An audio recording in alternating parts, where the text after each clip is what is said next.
आहे। वाळूचा ट्रक पकडला महसूलने आणि पोलीस स्टेशनला लावला।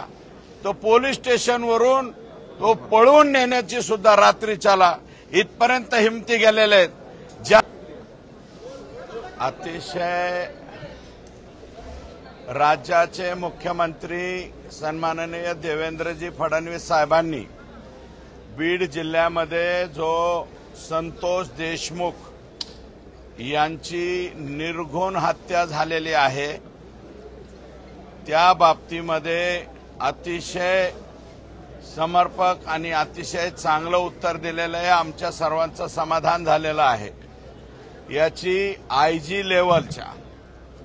लेवलच्या अधिकाऱ्याच्या SIT स्थापन करून त्याची चौकशी होईल।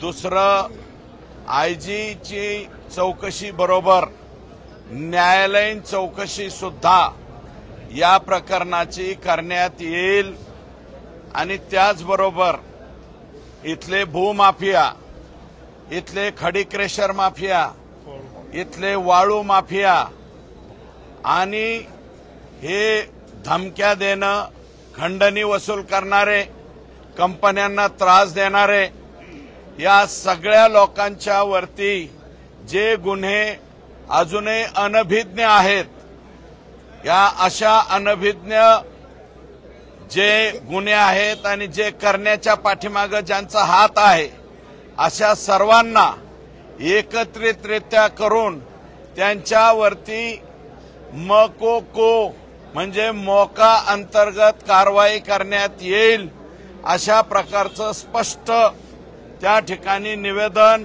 आणि ऑर्डर राज्याचे मुख्यमंत्री बोलले म्हणजे ती ऑर्डर होते। ती ऑर्डर या ठिकाणी झालेली आहे आणि त्याचबरोबर दुर्दैवानं मयत झालेले संतोष देशमुख यांना 10 लाख रुपयाची मदत सुद्धा सरकारने त्या ठिकाणी मुख्यमंत्री महोदयांनी जाहीर केलेले आहे। त्यामुळे आता राज्याच्या मुख्यमंत्र्यांनी या ठिकाणी जे सांगितलेलं आहे, माझी बीड जिल्ह्यातल्या जनतेला विनम्र विनंती आहे, जर का यातले हे जे आरोपी आहेत आणि यांचा जो आका आहे त्या आकाने कुणाकुणाच्या जमिनी बळकावलेल्या आहेत, कुणाकुणाच्या वरती अन्याय केलेला आहे, त्या सगळ्यांनी गुन्हे दाखल करण्याला पुढे यावं आणि ज्या त्यांच्या जे शागिर्द आहेत या शागिर्दांनी जे त्रास दिलेले आहेत ते सगळे त्रास या ठिकाणी आणले पाहिजेत आणि जिल्ह्याचे SP यांची तातडीने बदली त्या ठिकाणी केलेली आहे।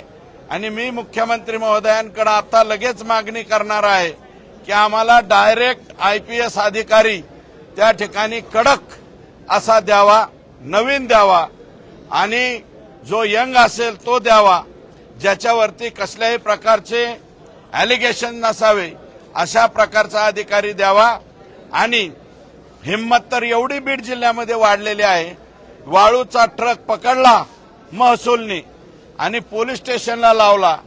तो पोलीस स्टेशनवरून तो पळवून नेण्याची सुद्धा रात्रीच्याला इथपर्यंत हिमती गेलेले आहेत।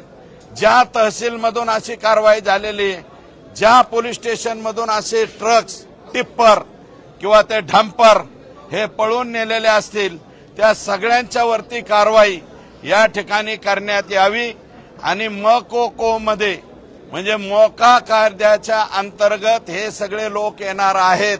302 मध्ये तर आलेच, परंतु मोकामध्ये सुद्धा यांच्यावरती कारवाई होणार आहे।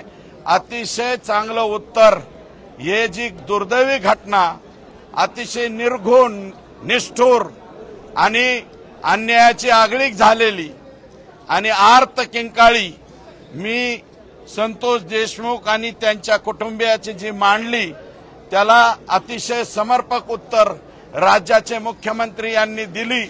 त्याबद्दल मुख्यमंत्री महोदयांचं मनापासून या ठिकाणी आभार मानतो आणि जनतेने पुढे यावं अशा प्रकारची विनंती करतो।